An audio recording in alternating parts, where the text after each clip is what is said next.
Assalamualaikum warahmatullahi wabarakatuh. Salam Om Swastiastu, Namo Buddhaya, salam kebajikan dan salam sejahtera untuk kita semua. Saudaraku sebangsa dan setanah air, para penonton kanal YouTubeku yang sangat saya hormati dan sangat saya cintai. Salam jumpa dan selamat bertemu kembali bersama saya Sainai di Suara Anak Timur. Saudaraku sebangsa dan setanah air, pada kesempatan ini saya ingin menyajikan cuplikan-cuplikan video yang kocak dan ngakak yang datang dari Bapak Prabowo Subianto. Jadi kita ketahui Bapak Prabowo Subianto ini adalah orang yang temperamen, orang yang otoriter, orang yang cepat marah-marah dan lain sebagainya. Tapi untuk melihat keseruan-keseruan itu, pada kesempatan ini saya sudah mengumpulkan video-video itu dan saya akan mempersembahkan kepada pemirsa sekalian untuk kita saksikan bersama-sama. Mari kita cek videonya. Daripada dengar saya pidato, mendingan joget. Sebarkan ke seluruh pendukung Prabowo Subianto. Kalau mau milih Prabowo, sekarang harus mikir-mikir. Seorang pemimpin itu harusnya memilih berpidato daripada berjoget. Nah ini, Prabowo mau memimpin Indonesia, malah memilih joget daripada pidato. Bung Karno itu terkenal dengan pidatonya yang berapi-api, proklamator dikenalnya. Maka ketika di panggung yang seharusnya berpidato malah mengeluarkan jogetan, inikah gambaran seorang pemimpin ke depannya? Bagi yang dukung Prabowo, mikir. Jadi bukan saya tidak percaya. Saya ini TNI, Pak. Saya pertaruhkan nyawa di TNI. Saya lebih TNI dari banyak TNI. Kalau bukan karena saya. Kalau ada orang ngomong saya, kasih tahu sama dia, Pak, yang selalu ngomong saya itu ada 4. Yang pertama setan, yang kedua Fir'aun, yang ketiga Korun, yang keempat siapa? Bapak. Saya. Memangnya kamu siapa? Apalagi kau bela-bela, anting-anting. Makin marah, makin emosi orang yang emosi itu pasti nggak akan nyelesain masalah, bener kan? Kira-kira bisa Bapak bisa mengerti nggak? Once you get emotional, meledak aja, and that's it. Biasanya itu rusak aja kalau emotional. Bagaimana uangnya dari mana? Kalau Bapak tidak mau terima bantuan, nggak apa-apa. Orang yang nggak bisa baca data mudah sekali diprovokasi, kasih sedikit, dikilik-kilik, emosi. Bapak tadi mengatakan tidak mau terima beasiswa kan? Ya bagaimana? Kalau satu orang aja udah bikin sakit perut, apalagi seluruh negara dibikin emosi. Jadi saya akan mengatakan menjelang mau pemilu, Anda boleh berbeda pilihan siapa saja yang Anda pilih. That's really your hak sebagai warga negara. Tapi gunakan secara rasional. Baca data, baca statement, lihat dan pilih path mana Indonesia mau ke depan. Dari makan siang saja, pakar saya sudah menghitung tambahan pertumbuhan akan ada di kisaran 2,5%. Sumbangan makan siang program ini terhadap pertumbuhan PDB kita 2,5%, Prof. Jadi kalau sekarang 5%, target kita 7,5% pasti tercapai. Hanya dengan makan siang ini. Kita sudah hitung berapa ribu dapur, berapa juta orang kerja. Ini semua hitungannya ada, ya. Jadi saya yakin gini rasio akan membaik, pengangguran akan membaik, kemudian kemiskinan akan menurun. Paling kuat adalah Mualim Partai Aceh dari Aceh. Oke, assalamualaikum. Saya mencoba menanggapi statement Prabowo yang mengatakan bahwa dia punya tim yang kuat di Aceh, Mualim Partai Aceh. Mungkin pemilu di 2019 ya, karena masyarakat Aceh tidak punya pilihan lain selain memilih Anda, Pak Prabowo. Karena satu paslon lain itu adalah Jokowi, karena rakyat Aceh lebih membenci PDIP daripada Prabowo. Nah, hari ini ada pilihan ketiga, Pak Prabowo, ada Pak Anies Baswedan. Makanya jangan berpikir bahwa di Aceh nanti suara mayoritasnya akan lari ke Anda. Tidak. Suara masyarakat Aceh akan lari ke Pak Anies Baswedan. Begitu hemat saya, Pak Prabowo. Salam Project Legend. Kalian itu paham gak sih betapa susahnya aku tuh ya nyari kerjaan, beneran loh susah banget. Sekarang kan kita bisa lihat di sosmed itu, di TV tiap hari orang ngantri untuk nyari kerjaan. Saking susahnya anak-anak presiden itu sampai dicariin kerjaan sama bapak-bapaknya.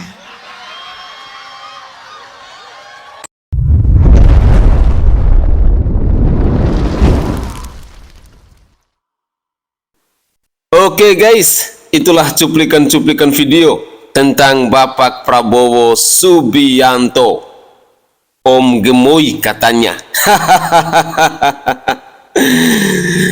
Bagaimana pendapat dari pemirsa sekalian dengan karakter, dengan sifat, dengan kemampuan yang dimiliki oleh Bapak Prabowo Subianto ini? Apakah beliau ini layak untuk menjadi orang nomor 1 di negara kesatuan Republik Indonesia ini? Ataukah masih ada yang lebih berintegritas, masih ada yang lebih berkualitas, daripada dikasih panggung untuk berpidato? Bapak Prabowo Subianto lebih memilih untuk joget. Inilah pembuktian orang-orang yang biasanya minim ide dan gagasan, miskin ide dan gagasan. Pemimpin yang baik pasti dia akan memanfaatkan panggung itu untuk berpidato, untuk memberikan buah pikirannya, untuk memberikan gagasannya kepada orang-orang yang ada di sekitarnya. Tetapi tidak untuk Bapak Prabowo Subianto. Beliau lebih memilih untuk joget gemoinya. Halo pemirsa sekalian, bangsa ini butuh pemimpin yang berintegritas, pemimpin yang berkualitas, pemimpin yang kaya akan gagasannya, bukan pemimpin yang hanya joget-joget saja. Mau jadi apa bangsa ini? Ayo. Mari kita berpikir cerdas. Mari kita gunakan logika akal sehat kita. Kalian mengidolakan Bapak Prabowo Subianto itu sah-sah saja. Tetapi ingat, jangan mau digoblok-goblokin oleh Om Gemoy itu. Mari kita lanjutkan lagi. Bek kiri 02 memberikan umpan lambung dengan program makan siang dan susu. Disundo saja saudara-saudara oleh sayap kanan 03 dengan isu food estate yang tak kunjung rampung. Kini bola politik dikuasai striker 01 dengan cantiknya dribble di depan gedung KPU saudara-saudara. Mengingatkan masyarakat jangan terlalu banyak makan mie instan jika tidak ingin terlahir pemimpin yang karbitan. Saya tantang kalian semua yang telah menghina Bapak Prabowo, kakinya pincang, diseret-seret ya. Saya tantang kalian semua untuk berada di pedalaman Papua di baris terdepan. Berani nggak? Kalau ngomong sembarangan. Terus kenapa kalau emang pincang? Kalau jalan nyeret-nyeret? Jangan bisanya menghina kalian semua ya. Saya ingatkan kalian. Akan berbalik ke kalian jika menghina seseorang yang apalagi sudah berjuang untuk Indonesia ini. Jangan seperti itu ya. Gak ada orang yang mau pincang. Gak ada orang mau sakit, tidak. Ingat itu. Jangan menghina fisik. Apalagi laporkan Anda ke Dewan. Oke, silahkan, nggak masalah. Laporkan Anda ke Dewan. Oke, silahkan. Enggak ada dukungan. Oke. Akui dulu dong Anda salah. Enggak, kenapa Anda tadi mengatakan ada dukungan. Enggak, ada pernyataannya. Tidak ada. Mereka mendukung. Ya diputar aja, tolong diputar. Diputar. Ya, silakan. Hah? Apaan tuh? yang mulia untuk menyatukan visi misi dan juga adanya dukungan itu saya pastikan tidak ada. Bohong. Yang benar. Tapi Anda harus ralat, Nana. Anda dengan lantang tadi mengatakan adanya dukungan. Itu saya pastikan tidak ada. Tapi bohong. Oke. Katanya dicek gitu Ya. kan. Ya. Pembohong, kau pembohong. Kalau enggak saya laporkan Anda ke Dewan. Oke, silakan, nggak masalah. Ya pasti. Oke, iya. Pasti, Jadi gitu. ini kenapa cuma Kalau capres Anda Anda yang tidak hadir? meralat dalam acara hari Oke. ini juga, saya tentu akan laporkan Iya. Anda. Jadi kenapa cuma capres Anda yang hadir? Yang ditanyakan ke saya. Kenapa ada yang kayak gini? Ada aja gitu. Kami punya pesantren. Kami tidak setuju kalau ada santri peserta didik dapat beasiswa, sebenarnya nggak setuju saya. Itu mendidik seakan-akan guru pesantren yang membutuhkan santri, bukan santri yang membutuhkan pesantren. Jadi, Bapak, kalau jadi, Bapak mau ngasih ikan sama mau ngasih pancing. Itu yang penting, Pak. Kalau kasih ikan kami tidak butuh, itu menjadikan peserta menjadi nakal. Tapi kalau dikasih pancing, insya Allah, nanti apa yang disampaikan Bapak akan berhasil. Nah, tadi Bapak katakan saya tidak paham. Jadi kalau Bapak tidak mau terima nggak apa-apa. Loh, kita mau bantu kok. Ya, loh, pemerintah lihat sekarang anak-anak kita kurang gizi. Jadi yang kurang gizi kita bantu. Yang sudah cukup gizi yang tidak mau terima bantuan ya tidak ada masalah. Ya bagaimana? Bagaimana? Kalau Bapak tidak mau terima bantuan, nggak apa-apa. Kita akan salurkan ke yang perlu bantuan. Kan Bapak tadi mengatakan tidak mau terima beasiswa kan? Ya bagaimana?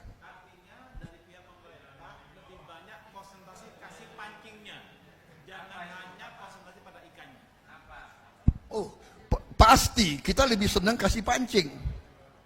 Bapak tahu pemerintah Jokowi sudah bikin apa? Bapak pernah dengar dana abadi pesantren? Bapak sudah dengar? Pernah ada sebelum ini?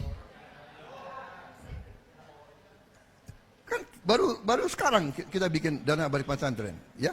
Kita mau kasih pancing. Ya. Kita mau kasih pancing. Pemerintah Pak Jokowi sudah mencabut 2.600 izin tambang siuk, dicabut dari swasta-swasta dan sudah diberikan yang pertama diberikan kepada PBNU. Yang pertama. Itu pancing-pancing yang akan dibagi. Iya kan? Ya. Tapi karena pancing ini perlu proses, perlu waktu dan perlu pengalaman, kita sekarang tidak mau berhenti, tidak mau nunggu untuk anak-anak yang kurang gizi, kita langsung kasih makan dan kasih susu. Ya. Tapi untuk orang-orang anak orang kaya nggak perlu lagi, ya nggak usah dipaksa, ya kan? Mereka mungkin sudah makannya lebih enak. Oke, terima kasih. Saya minta izin karena saya ditunggu di tempat lain. Aduh, sekarang gue denger lagi tuh model-model kartu lagi tuh. Ya, kartu anak sehat. Ya anak kalau mau sehat ya bapaknya suruh kerja, bikin lapangan kerja. Nah kalau cuman kartu sehat doang paling 300.000 bengek sebulan 300.000 kalau bapaknya nganggur. Yang penting bapaknya cariin lapangan kerja, anak sehat, bisa beli susu tiap bulan, bisa jalan-jalan ke mall, tukang jajanan lewat dia bisa panggil abangnya beli. Kalau cuman dijejelin kartu doang bagaimana? Sebulan cuman 300 sampai 400.000 dapat apaan Jakarta? Yang boten-boten aja apa?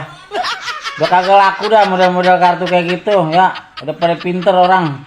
Pilih perubahan deh Pak Anies. Biar pada kerja bapak-bapaknya pada. Ya. Bagaimana? Apakah saudara-saudara masih meragukan kemampuan saya? Saya adalah orang satu-satunya yang berhasil membuat angka kemiskinan jadi menurun. Bagaimana? Bapak memang hebat. Bapaklah orang satu-satunya yang berhasil membuat angka kemiskinan menurun ke anak cucu. Gancok.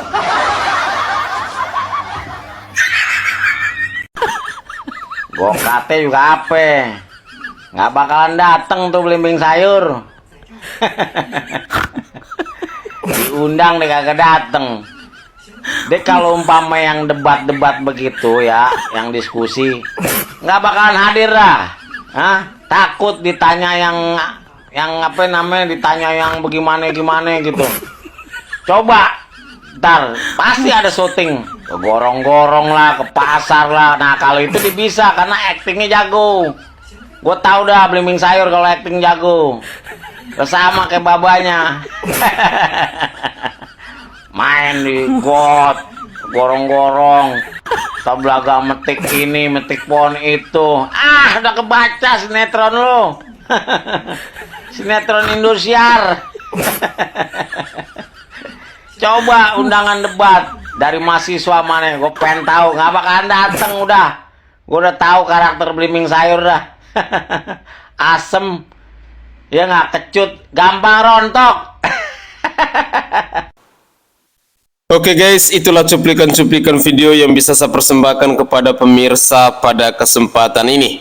Saya berharap cuplikan-cuplikan video tadi ada yang bisa mengetuk pintu hati kita untuk lebih mengenal siapa itu sosok Prabowo Subianto yang sesungguhnya. Saya secara pribadi menilai bahwa mentalitas, karakter, dan intelektualitas yang dimiliki oleh seorang Prabowo Subianto saat ini belum layak untuk menjadi seorang pemimpin. Karena pemimpin yang baik itu adalah pemimpin yang kaya akan gagasan, pemimpin yang berintegritas, pemimpin yang rekam jejaknya bagus, dan pemimpin yang selalu mengedepankan kesejahteraan dan kemakmuran rakyat. Gaya-gaya komunikasi yang dibangun oleh seorang Prabowo Subianto pun di mata saya sangatlah buruk. Dia tidak mengedepankan soal etika, soal sopan santun, dan apalagi ketika kita menyimak cuplikan video tadi, di mana gaya otoriternya yang muncul ketika berdialog dengan para kiai dan para ulama. Tentu ini sangat memalukan, tipikal seorang pemimpin yang sombong, pemimpin yang tidak bisa menghargai rakyatnya. Dengan demikian di pemilu 2024, saya berharap pemirsa sekalian, mari kita buka hati kita buka pikiran kita untuk mampu memilih sosok pemimpin yang tepat dan layak, memilih pemimpin yang berkualitas, yang rekam jejaknya bagus, pemimpin yang memiliki kedekatan emosional dengan rakyatnya, pemimpin yang selalu merakyat, dan pemimpin yang mau punya niat untuk membangun bangsa ini menjadi lebih baik dari hari ini. Dan bagi saya secara pribadi, pemimpin seperti itu hanya ada pada Bapak Haji Ganjar Pranowo dan Bapak Profesor Dr. Mahfud MD. Begitulah kira-kira tanggapan singkat saya. Dari lubuk hati yang paling dalam saya menyampaikan permohonan maaf jika ada tutur kata atau buah bahasa saya yang tidak berkenan di hati para pemirsa sekalian. Saya Sainai dari Provinsi Nusa Tenggara Timur. Saatnya kita yang rakyat jelata harus berani untuk bersuara. Salam hormat, salam NKRI, dan salam Pancasila untuk kita semua. Tetaplah semangat dan jangan lupa untuk selalu berpikir waras.